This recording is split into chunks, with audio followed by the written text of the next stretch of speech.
Muita gente diz que sabe o que significa ser cristão. Talvez você não saiba, mas o termo cristão ele surgiu lá em Antioquia, aproximadamente no ano 43 depois de Cristo, quando os descrentes apelidaram de uma forma jocosa os seguidores, os discípulos de Jesus, chamando eles, lá vão os cristãos. Isso a gente encontra, o relato bíblico, em Atos, capítulo 11, verso 26.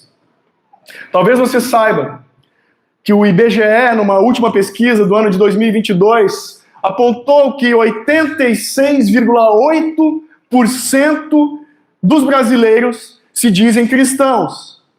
São 102 milhões de católicos na nossa nação e 47,4 milhões de cristãos evangélicos no Brasil. É curioso que na pesquisa que foi feita, de cada 4 pessoas, uma entrevistada se dizia ou se diz cristão evangélico. O que será que Jesus teria para dizer para esse povo e para cada um de nós nos dias de hoje?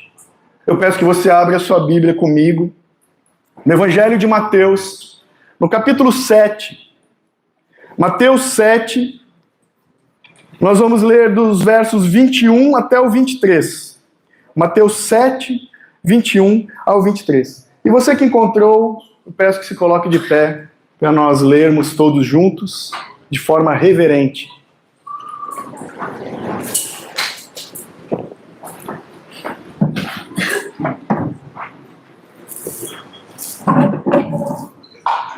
Mateus 7, verso 21. Ouça com fé. Palavras de Jesus. Nem todo aquele que me diz, Senhor, Senhor, entrará no reino dos céus, mas aquele que faz a vontade de meu Pai que está nos céus. Muitos naquele dia vão me dizer, Senhor, Senhor, nós não profetizamos em seu nome? Em seu nome não expulsamos demônios? Em seu nome não fizemos muitos milagres? Então lhes direi claramente, eu nunca conheci vocês. Afastem-se de mim, vocês que praticam o mal. Vamos orar? Senhor, tem misericórdia de nós, de mim, de cada um de nós aqui, pecadores carentes da Tua graça. Pai, fala aos nossos corações por meio da Tua santa, bendita e poderosa palavra, Deus. Que esse texto, essas verdades, Pai, as palavras que saíram da boca do Senhor Jesus, venham nos constranger, mas também nos consolar, Pai, nos Teus ricos afetos de misericórdia sobre cada um de nós. Toma atentos os nossos ouvidos, Pai, os nossos corações e tudo aquilo que, porventura, venha tentar nos impedir de receber a boa semente, caia por terra, Pai, o que te pedimos no santo nome de Jesus. Amém. Você pode se sentar.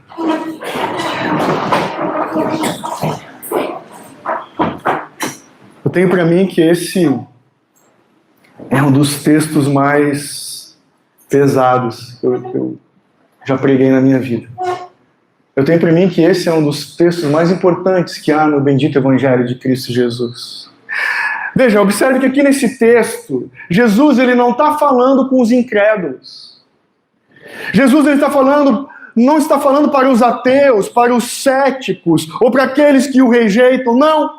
Jesus ele está falando justamente para aqueles que o chamam de Senhor, Senhor. Para aqueles que aos seus próprios olhos e talvez aos olhos das pessoas, parecem as pessoas que fazem tudo certinho. Aqueles, como diz o texto, que já profetizaram em seu nome, que já expulsaram demônios em seu nome, que já foram usados para operar milagres. O contexto aqui, meus irmãos, é o finalzinho, o desfecho, o encerramento do Sermão do Monte. Jesus está falando para crentes. Portanto, ele está falando com a igreja do Senhor. Ele está aqui desenhando para os seus ouvintes o dia do juízo, como vai ser. Imagina essa cena. O grande dia chegou, o dia final, onde todas as coisas se tornam plenas e se completam. Aquela expectativa no ar do povo de Deus caminhando diante do trono branco, naquela certeza, nos passos firmes, certo, de que cumprimos a nossa missão. Nós somos a igreja do Senhor Jesus e, de repente, a voz que ecoa não é uma voz de boas-vindas, mas é uma voz de uma verdade nua e crua, da boca do nosso Senhor. Sim, naquele dia, muitos, diz o texto, vão ouvir: eu nunca conheci vocês, afastem-se de mim, vocês que praticam o mal. Gente, essa aqui não é uma parábola para nos assustar, mas para nos despertar, para nos fazer olhar para dentro de nós mesmos, para o espelho da nossa alma, ao ponto de provocar a pergunta mais sincera de todas: eu sou mesmo um cristão?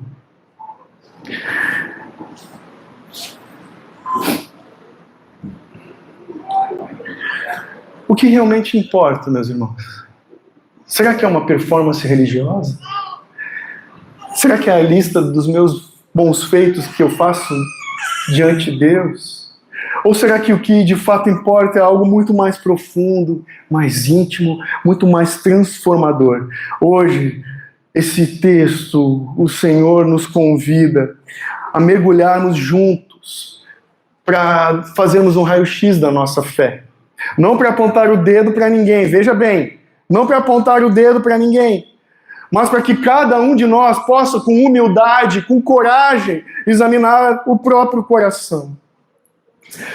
Antes dessas palavras, no mesmo capítulo 7, Jesus já havia dado algumas sérias advertências para esse povo. Por exemplo, nos versos 15 a 20, ele está alertando os seus ouvintes contra os falsos profetas, que eram como lobos vestidos em pele de ovelhas, para corromper a igreja nos seus dias. Além disso, nos versos 13 e 14, Jesus adverte a respeito da porta estreita, qual é o caminho que seguimos, dizendo que é largo o caminho da perdição, e muitos encontram ou são encontrados nesse caminho, mas estreito é o caminho para a vida, e poucos são encontrados nesse caminho. Nesses textos, nós vemos então uma crescente de alertas que Jesus vai dando ao encerrar o Sermão do Monte. Mas nenhum deles, os falsos profetas ou a porta estreita, se comparam, são quase insignificantes quando comparados na intensidade dessa advertência assustadora que vocês e eu acabamos de ouvir. Quando ele diz: nem todo aquele que diz Senhor, Senhor, entrará no reino dos céus. Pensa comigo, será que existe perdição pior do que permanecer perdido pensando que sou salvo? Sabe, de todos que caminham pela estrada da destruição, será que existe alguém mais miserável do que aqueles que cantavam louvores, que faziam orações, que ouviam incontáveis sermões, mas estão caminhando para o inferno? Meus irmãos, é verdade que mergulhar ou caminhar por essa vida de forma despreocupante é ruim. É ruim. Mas caminhar para a vida eterna, para o porvir, de uma forma despreocupada, desatenta, é pior ainda. É muito pior, se não terrível. Será que nós temos pensado no que nos aguarda depois dessa vida? Será que nós temos investido na vida que realmente nos importa? Então aqui, ao final do maior sermão que já foi pregado, Jesus expõe para nós aqui, para os seus ouvintes, eu pontuei 3 devaneios ou delírios fatais na igreja do Senhor. Quais são esses devaneios? O intelectualismo, o emocionalismo e o ativismo, que para muita gente são fundamentos ou evidências da esperança da salvação. Primeiro, o intelectualismo nos leva a perguntar: eu sou um cristão ou simplesmente um intelectual da fé? Veja, quando ele traz a repetição, Senhor, Senhor, não é por acaso. Senhor, Senhor, não é uma confissão tímida. É uma declaração pública, talvez até entusiasmada de quem chama Jesus. Senhor, Senhor. Essa declaração, ela revela uma estrutura extraordinária de um pensamento hebraico, que é incomum na literatura hebraica do Antigo Testamento. Lembram? Nós estamos no Novo Testamento, mas esse povo, tem muito judeu ali no meio, a cultura é greco-romana, mas tem hebreus. O contexto ali é o povo de Israel, então a cultura hebraica surtia efeito. Esse tipo de chamamento, a Bíblia nos mostra talvez 12 ou 15 vezes, porque quando alguém é saudado dessa forma, isso é uma expressão de profunda intimidade, de um profundo relacionamento pessoal. É uma saudação entre íntimos, entre pessoas que têm um relacionamento próximo, de um profundo conhecimento de quem está sendo chamado. Veja, no Antigo Testamento, por exemplo, lá em Gênesis 22, o próprio Deus chamou Abraão, Abraão, impedindo-o de sacrificar seu amado filho Isaque. Depois Deus chamou Jacó, Jacó, encorajando Jacó a descer ao Egito. Posteriormente ele chamou Moisés, Moisés na sarça ardente para libertar o povo hebreu. E Deus também chamou Samuel, Samuel no templo anunciando o juízo sobre a vida de Eli. Davi chorou Absalão, Absalão, expressando amor e contritamento pelo seu filho perdido e rebelde. Eliseu clamou, meu pai, quando Elias foi levado ao céu. Já no Novo Testamento, Jesus falou com ternura, Marta, Marta, alertando a Marta, lamentou por Jerusalém, Jerusalém, Jerusalém, expressando seu afeto profundo por aquele povo. O próprio Jesus avisou a Pedro, Simão, Simão, profetizando que esse Simão ia negá-lo daqui a pouco. Na cruz, nosso Senhor também clamou, Deus meu, lembra? Por que me desamparaste? No meio da sua aflição, sofrimento. Por último, próprio Jesus chamou no caminho de Damasco, Saulo, Saulo, por que tu me persegues? E transformou esse homem num perseguidor, num apóstolo. Jesus, meus irmãos, portanto, aqui ele está alertando sobre aqueles que chamam ele com uma aparente intimidade, mas que nunca realmente se converteram. É disso que ele está falando. Esses aqui do texto chamam ele do jeito correto. Senhor, agora no grego é Kyrios, Senhor, mestre, alguém que é digno de reverência. Veja, mas o problema não está no que eles dizem. Eles estão chamando Jesus do jeito certo, com reverência. O problema está justamente naquilo que eles não fazem. Porque, se você observou, o texto diz, nem todo aquele que me diz Senhor, Senhor, entrará no reino dos céus. Mas, quem vai entrar no reino dos céus? Aquele que faz a vontade do meu Pai, que está nos céus. Imagina essas pessoas chamando, reivindicando Jesus lá no dia do julgamento. Senhor, Senhor, ei, carteiraço. Lembra? Eu expulsei demônios. Eu preguei. Eu fiz isso. Eu fiz aquilo. E ele responde. Ele não fala, eu não conheço vocês. Ele diz, nunca vos conheci. Vocês que dizem ter intimidade comigo, eu nunca fui íntimo, porque o conhecer, no contexto bíblico, fala de profunda intimidade. No hebraico, a expressão usada para intimidade sexual entre o casal. Nunca tive intimidade com vocês. Afastem-se de mim.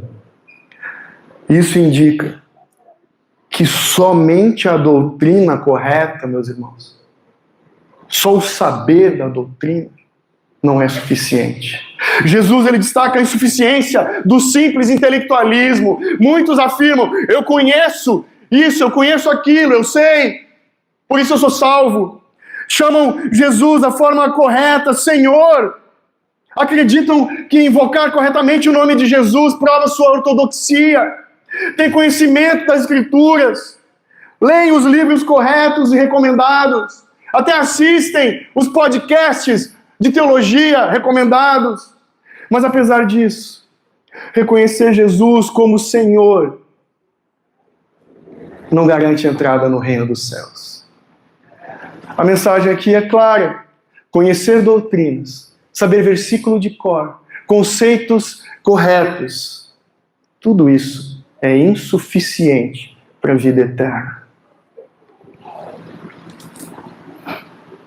O teólogo puritano Thomas Watson disse certa vez, abre aspas, muitos têm a lâmpada da profissão em suas mãos, mas não têm o óleo da graça em seus corações. Fecha aspas. Isso nos ensina que a fé verdadeira, a fé viva, operante, é uma fé que produz fruto de obediência em nossas vidas, de transformação. Deixa eu te perguntar, você aqui que me ouve, você tem muito conhecimento bíblico? Alguns podem fazer assim. Isso é muito bom, isso é ótimo, isso é excelente. Mas deixa eu te fazer outra pergunta. Apesar disso, você é um cristão piedoso? Esse conhecimento produz em ti uma vida de arrependimento, uma vida de devoção? Alguém já disse, eu não lembro quem, que a boa teologia se faz de joelhos. Meu irmão, minha irmã, como anda a tua vida devocional? Como anda a minha vida devocional? Como estão as nossas vidas? Saiba que uma fé que não muda a nossa vida é uma fé que não salva a nossa alma. O texto segue, e ainda na mesma repetição, Senhor, Senhor, fala do emocionalismo. A segunda pergunta que temos que nos fazer: eu sou um cristão ou sou um emocionado com a fé? Notem de novo a repetição do verso 21. Senhor, Senhor! Jesus está alertando da insuficiência do emocionalismo. É verdade que nos 3 anos do ministério terreno de Jesus, ele viu as multidões ao seu redor. Centenas de milhares de pessoas o seguiam, de ouvintes. Muita gente ouviu a mensagem da boca de Cristo. Muitas vezes ele foi aclamado pelo povo, lembram? Na entrada de Jerusalém, em cima do burrinho, Hosana, Hosana ao Senhor nas alturas. Esse povo que tinha uma expectativa em Jesus, várias expectativas. Expectativa do que ele poderia fazer, resolver nessa vida. Alguns achavam que ele veio para comandar uma revolução contra os romanos, para restaurar a liberdade em Israel. As pessoas sentiam, agora vai. Eu estou sentindo que esse é o cara que vai libertar o povo. Ele vai ser o nosso revolucionário político, o libertador. Sabe como que nós sabemos disso? Porque são exatamente essas pessoas, quando viram o Cristo crucificado, o amaldiçoaram. São as pessoas que aclamavam a Jesus na entrada de Jerusalém, na semana da Páscoa, que depois cuspiam nele no caminho do Calvário, porque ele não atendeu às suas expectativas, não correspondeu àquilo que eles sentiam que ia acontecer. Para esse povo, Jesus está dizendo: nem todo aquele que me diz Senhor, Senhor, vai entrar no reino dos céus. Isso indica que muitas vezes as nossas emoções são inadequadas. Muitos acreditam que sentir é o suficiente para garantir que eu sou salvo. Eu vou no culto, eu me sinto tão bem, isso quer dizer que eu sou salvo. Eu ouço aquele louvor, eu me sinto tão bem, isso quer dizer que eu sou salvo. São pessoas que chamam Jesus com emoção, dizendo Senhor, Senhor, demonstram confiança, intimidade com Ele, aparente, sentem um afeto genuíno. Essas pessoas sentem um genuíno afeto por Cristo, acham que tem um relacionamento próximo com Ele, porque a gente não está isento de sentir as coisas. A Bíblia não fala que nós temos que ser só racionais. O nosso culto é racional, mas as emoções fazem parte. Nós somos um ser integral. Mas as emoções positivas, por si só, não são uma resposta adequada para a palavra de Deus. Sabe, tem aqueles que às vezes até usam o nome de Deus como uma palavra mágica. Se Deus quiser, aí o outro responde, Ele quer. Eu já ouvi isso várias vezes. Vai com Deus. O ímpio fala isso direto. Vai com Deus, fica com Deus. não é? Eu lembro que uma vez eu estava andando no centro da cidade, faz uns anos, e essa imagem é engraçada. Aí passou um rapaz, um piá, assim, de mochila, e na mochila dele estava escrito com liquid paper. Não façam isso, jovens, é feio. Escreveu com liquid paper na mochila: fé no Pai que o inimigo cai.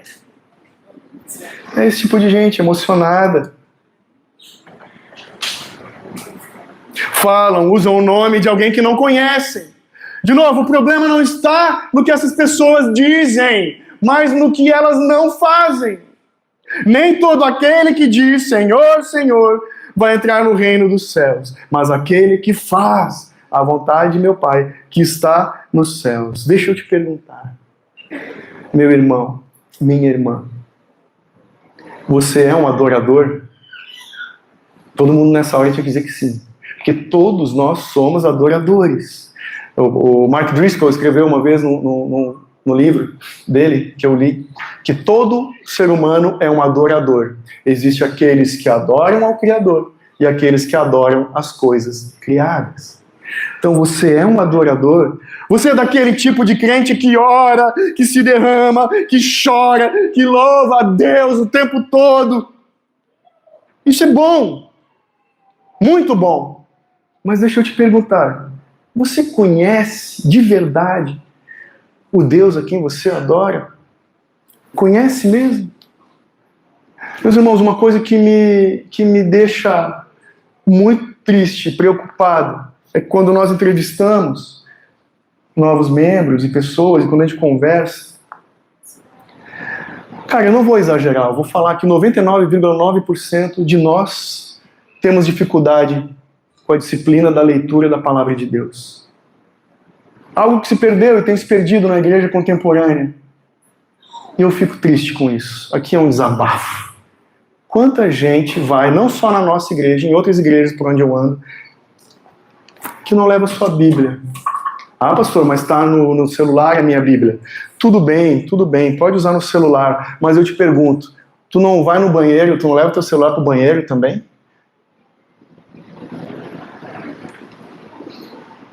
Nós adoramos a Deus? Será que nós conhecemos ao Deus que adoramos? Sabe qual é a principal atividade de todo cristão, meus irmãos?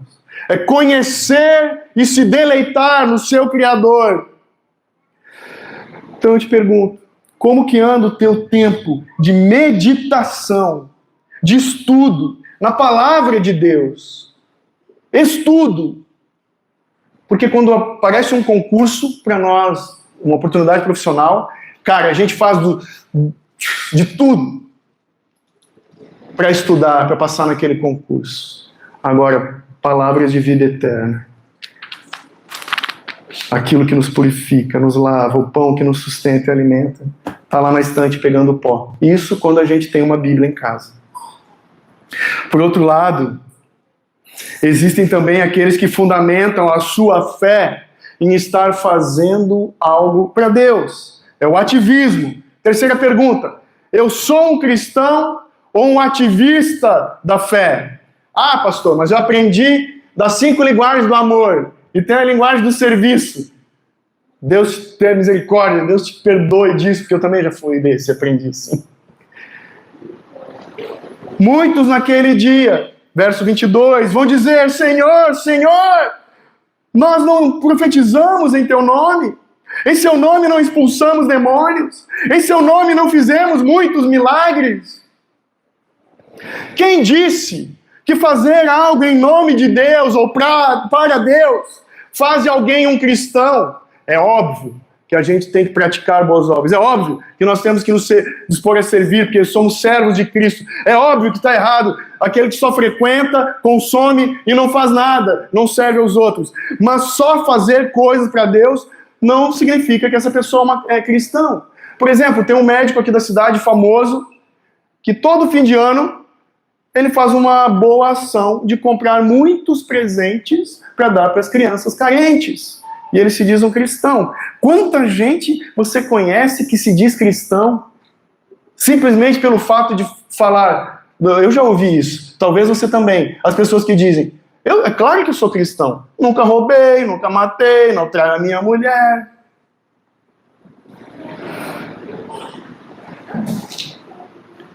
Isso indica que muitas atividades podem ser enganosas. Jesus alerta aqui sobre a ilusão do simples ativismo religioso.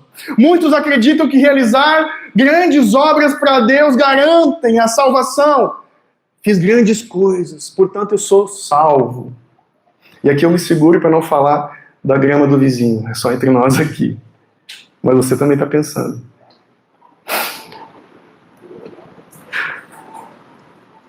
Tem pessoas que citam suas ações notáveis, como profetizar, expulsar demônios, realizar milagres, fazer grandes coisas. Mostram obras visíveis, edificantes, que são reconhecidas publicamente. As pessoas aqui no texto acreditavam que estavam sendo usados, sim, que estavam sendo usados por Deus, e por isso já era suficiente para provar que eles pertenciam ao Senhor. Pensa comigo. Será que Judas também não foi usado para operar milagres? Então, apesar dessas ações notáveis, essas pessoas do texto ouviram: nunca conheci vocês, afastem-se de mim. Então o ativismo por si só é enganoso e insuficiente para assegurar a salvação de qualquer pessoa. Thomas Adams disse o seguinte, abre aspas, afastem-se de mim. Sentença assustadora, separação terrível, de mim, diz Cristo, que me fiz homem por vocês, que ofereci meu sangue por sua redenção, de mim, que os convidei à misericórdia e vocês não aceitaram, de mim, que comprei um reino de glória para os que creram em mim e decidi honrar suas cabeças com coroas de alegria eterna. Afastem-se de mim, da minha amizade, da minha comunhão, do meu paraíso, da minha presença, do meu céu. Fecha aspas. Nunca conheci vocês. Afastem-se de mim. Vocês que praticam o mal. Qual era o mal? Ou a iniquidade, como dizem algumas versões, que esse povo praticava? A resposta de Jesus nos surpreende. Porque ele está dizendo, eles não praticavam a vontade do Pai. Eles eram só ouvintes e não praticantes da palavra de Deus. Nem todo aquele que me diz Senhor, Senhor, entrará no reino dos céus, mas aquele que faz a vontade do meu Pai, que está nos céus. Então, em vez de ser praticantes da vontade de Deus, eles eram considerados praticantes da iniquidade, do mal. Chamavam o Senhor de Senhor, Senhor, mas falhavam em fazer o que ele dizia. Lá em Lucas 6,46, o próprio Jesus diz, por que vocês me chamam de Senhor, Senhor, e não fazem o que eu mando? Eles ouviram a palavra de Deus na pregação do Evangelho, nas Escrituras, mas não obedeciam. Eles pensavam, sentiam e agiam às vezes como santos, mas as suas vidas eram marcadas pelo ego e pelo pecado. Pensa, esse povo ouviu o sermão do monte, mas eles não renunciaram ao pecado, nem pediam ajuda ao Espírito Santo.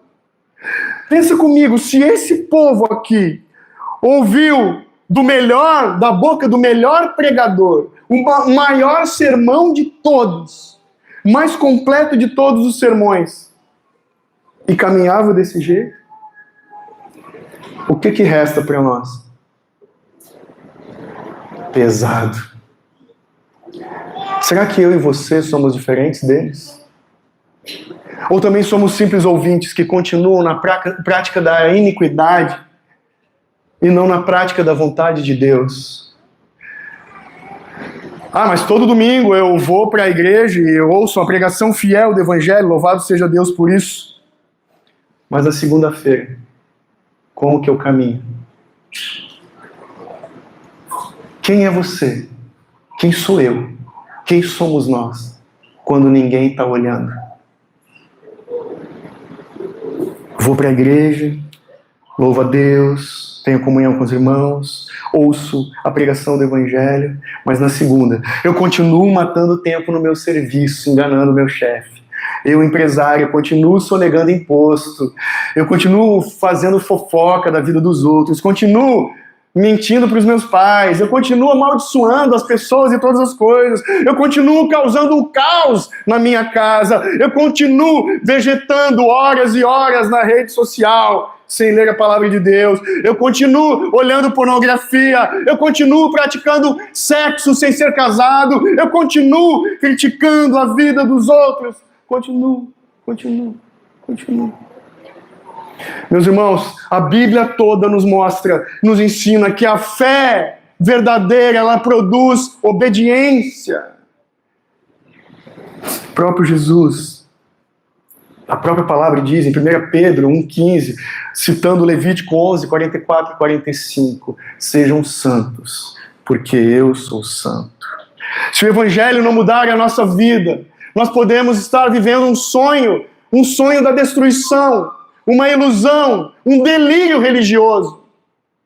Spurgeon certa vez disse, acima de tudo, evite a hipocrisia. Se você pretende ser condenado, decida-se a respeito e que seja condenado como os homens honestos. Mas eu lhe peço, não finja ir para o céu enquanto você está indo para o inferno.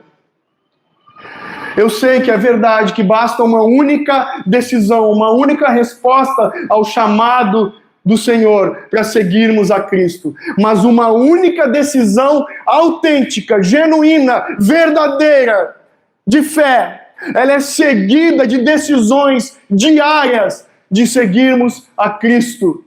Dias de renúncia, de sacrifício, de fé prática e ativa. Pois a palavra nos diz, Paulo aos Coríntios, 2 Coríntios 13, 5, examinem-se para ver se vocês estão na fé, provem-se a si mesmos, não percebem que Cristo Jesus está em vocês, a não ser que tenham sido reprovados. 2 Pedro 1, 10 e 11. Portanto, irmãos, empenhem-se ainda mais para consolidar o chamado e a eleição de vocês, pois se agirem dessa forma, jamais tropeçarão, e assim vocês estarão ricamente providos quando entrarem no reino eterno de nosso Senhor e Salvador Jesus Cristo. A verdade é que eu e você podemos até ter sido batizados em nome do Pai, do Filho e do Espírito Santo, nos orgulharmos disso, e presunçosamente nós podemos ser donos de um grande conhecimento teológico, intelectual, estar bem satisfeitos com a nossa condição. Nós, pastores e pregadores, nos orgulhamos das nossas estantes. Podemos até mesmo ser pregadores, mestres da palavra, e até fazer muitas obras e maravilhas, onde o Senhor opera por meio de nós. Mas durante esse tempo todo, nós temos praticado, será que temos praticado a vontade do Pai Celeste? Nós temos verdadeiramente caminhado nos passos do arrependimento? Nós temos realmente confiado em Jesus e vivido vidas santas e humildes diante de Deus e dos homens? Meus amados, se não for assim, apesar de todos os privilégios que nós temos na igreja, do nosso cristianismo professo, nós perderemos os céus e seremos rejeitados para todos sempre. Mas louvado seja Deus, que a parábola não termina aqui. Deus é bom. Jesus encerra o Sermão do Monte no 2 em 1. 2 parábolas que formam o desfecho. Leia comigo, mesmo sentados, com reverência, os versos 24 até o 27, quando ele fala dos 2 fundamentos.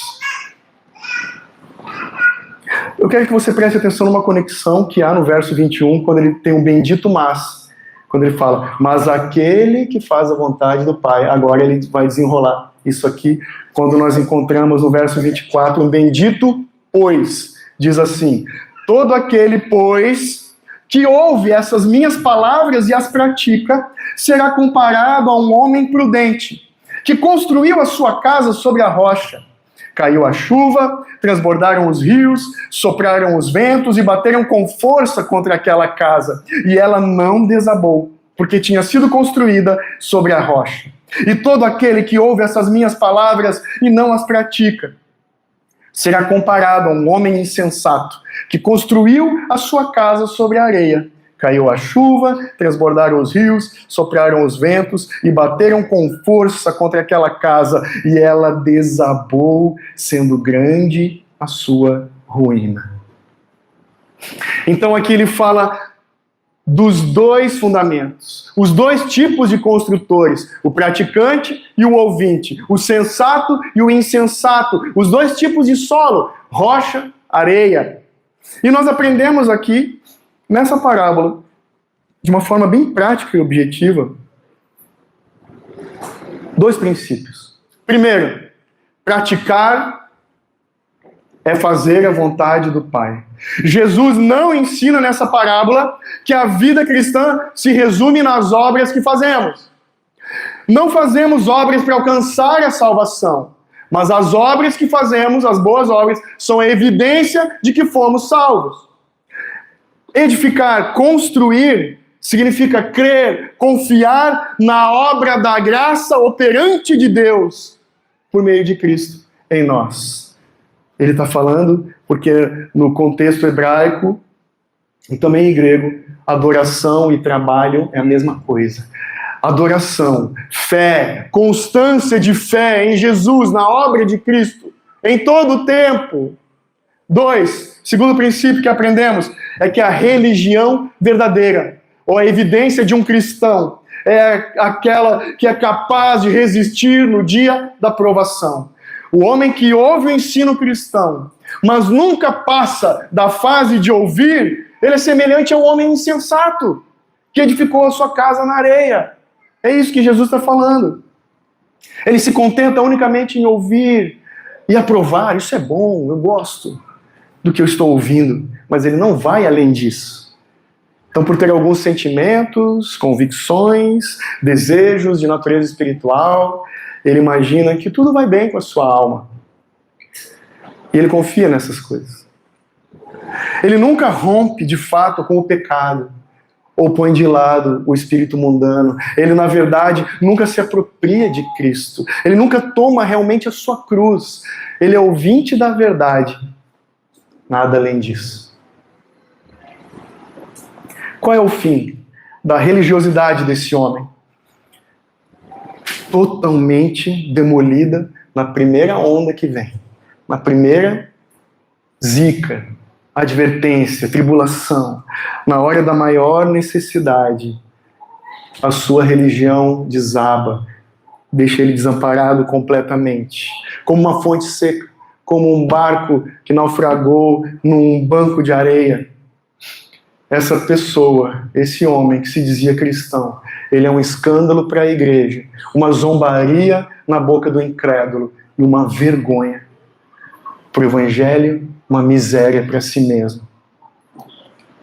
A grande verdade é que o que nos custa pouco, vale pouco.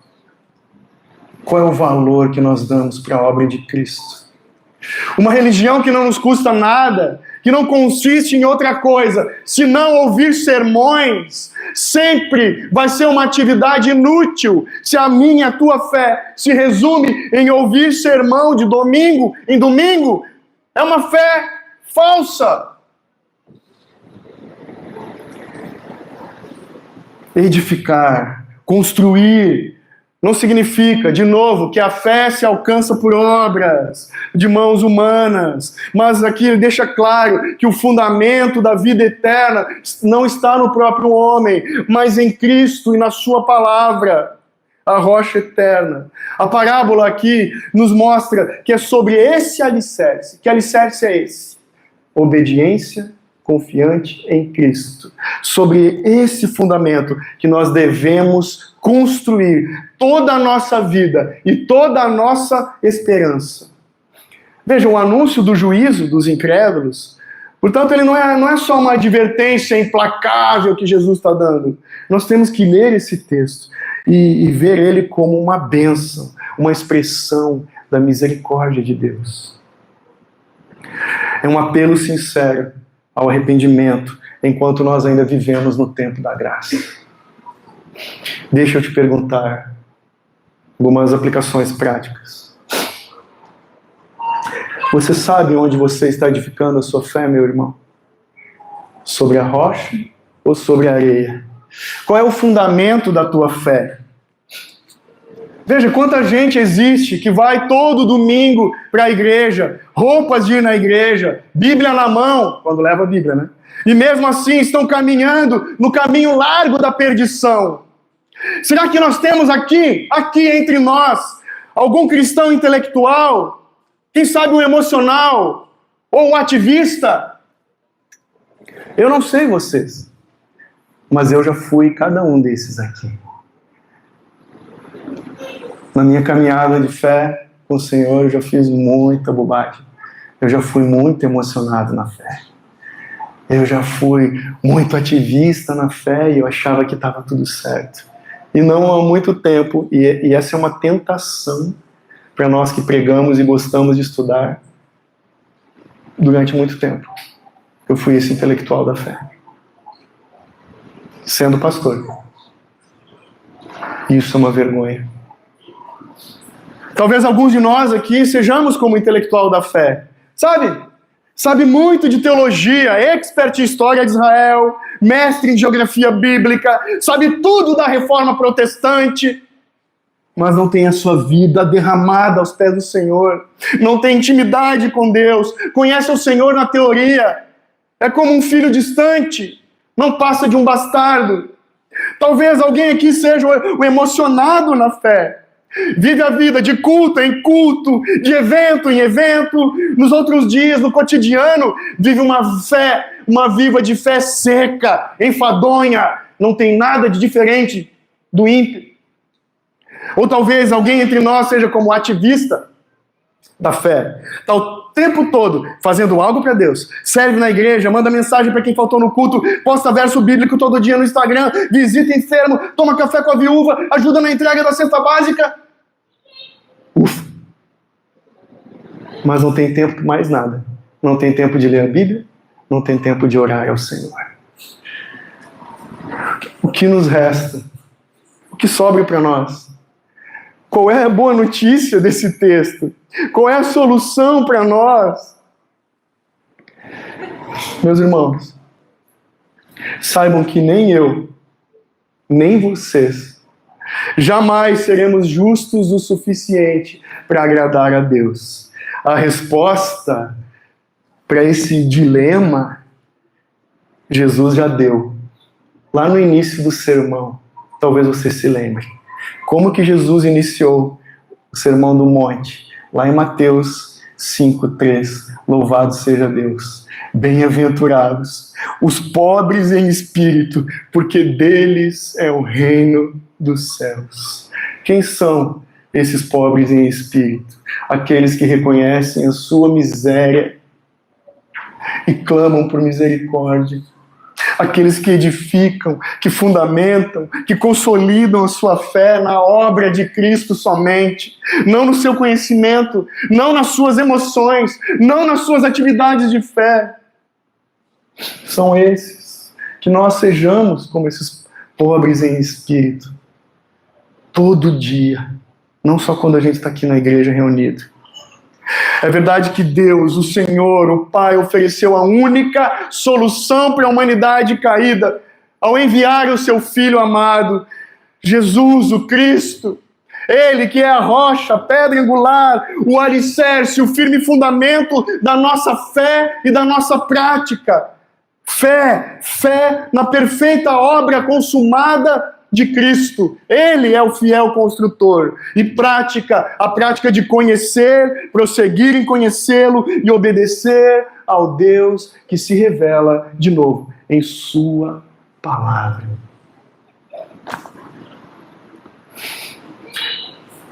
Louvado seja Deus. O alento para nós é que o Senhor é aquele que iniciou a boa obra e há de cumprir a obra que Ele começou em nós. Que obra é essa? De nos conformar à imagem do Seu Filho. Conformar-se a Cristo, veja, não é uma meta humana, mas é uma obra de Deus em nós. Cristo quer tomar forma no nosso ser e Ele não vai descansar até nos transformar plenamente segundo a forma do encarnado, do crucificado e do glorificado. Por isso a Bíblia fala textos do tipo: tende por motivo de alegria o passar por várias tribulações. A Bíblia nos chama a sermos participantes do sofrimento de Cristo. Veja, o Senhor não vai descansar até formar na minha e na tua vida o Cristo encarnado, crucificado e glorificado. Jesus fez igual aos seres humanos para que os seres humanos se tornassem iguais a Ele. Eu concluo com uma estrofe de um hino do cantor cristão que se chama A Pedra Fundamental. Talvez você conheça, preste atenção. Diz assim a poesia: da igreja o fundamento é Cristo Salvador. Em seu poder descansa e é forte em seu amor, pois nele, alicerçada, segura e firme está, e sobre a rocha eterna jamais se abalará. A pedra preciosa que Deus predestinou sustenta pedras vivas que a graça trabalhou. E quando o monumento surgir em plena luz, a glória do edifício será do Rei Jesus. Aleluia! Louvado seja Deus por isso. Lembrem do que eu falei no começo. Não é um texto para nos deixar desesperados, mas para nos encher de temor, zelo e, acima de tudo, esperança na obra de Cristo. Amém? Deus abençoe a todos.